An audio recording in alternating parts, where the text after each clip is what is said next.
அன்பிற்கினியவர்களுக்கு வணக்கம். தஞ்சையிலிருந்து உங்கள் வி சிவா. இன்றைய சிறுகதை இப்படியும் ஓர் மாமியார். கல்யாணராமனுக்கு அம்மா எழுதியிருந்த கடிதத்தில் பின் குறிப்பு என்று எழுதி மருமகள் சசி அறிவது, உன்னிடம் நேரில் ஒன்று கேட்க வேண்டும். வரும் ஞாயிற்றுக்கிழமை நாங்கள் அங்கு வரும்போது நேரில் கேட்கிறேன். இப்படிக்கு பிரியமுடன் மாமியார். இப்படி முடித்திருந்தார்.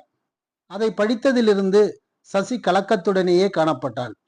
சமாதானப்படுத்த முயன்று தோற்றுப்போன கல்யாணராமன் அப்படியே தூங்கி போனான். ஞாயிறு வந்தது. கூடவே மாமனார் மாமியார் இருவரும் சேர்ந்தே வந்தார்கள். தேவையில்லாமல் பதட்டப்பட்டாள் சசி. அதுவாகத்தான் இருக்க வேண்டும். நிச்சயம் சொல்லத்தான் போகிறார்கள். கல்யாணமாகி 2 வருஷமாச்சே, எங்களுக்கு பேர குழந்தைகளை பார்க்க ஆசை இருக்காதா என்ன? அழுத்தமாகவே கேட்கப் போகிறார்கள். என்ன சொல்வது? தவித்தான். தன்னை பற்றி எதுவும் தவறாக நினைத்து கொண்டிருப்பார்களோ? தன் கணவனை காட்டிக் கொடுக்க மனம் வரவில்லை. உடனடியாக ஒரு குழந்தையை பெற்றுக்கலாம், பிறகு இடைவெளி விட்டுடலாம் என்றாள் சசி. அவனோ, போதிய நாட்களுக்கு சந்தோஷமா இருந்துட்டு பிறகு பெற்றுக்கலாம், பேசாம இரு, இப்படி சொல்லி சொல்லி அவள் வாயை அடைத்து விட்டான். அது யாருக்கு தெரியும்? நாட்கள் கரைந்து வருடங்களாக உருப்பெற்ற போதுதான் தன் வயிற்றில் கரு ஒன்று வேண்டும் என்று கல்யாணராமனிடம் போராடி கேட்டாள் சசி.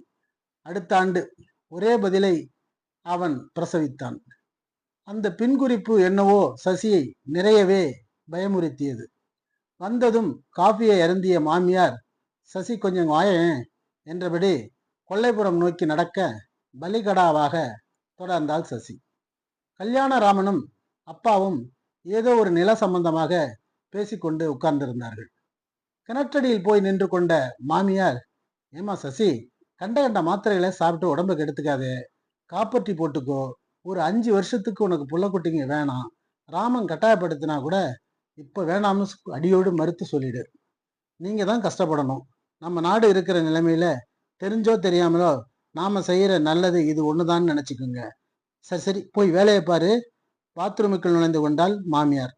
பட்டிக்காட்டில் இருந்தாலும் மாமியார் வித்தியாசமாக தோன்றினாள் சசிக்கு. உண்மைதானே? நன்றி. இந்த கதை உங்களுக்கு பிடிச்சிருந்துச்சுன்னா சப்ஸ்கிரைப் பண்ணுங்க, லைக் பண்ணுங்க, ஷேர் பண்ணுங்க. நன்றி.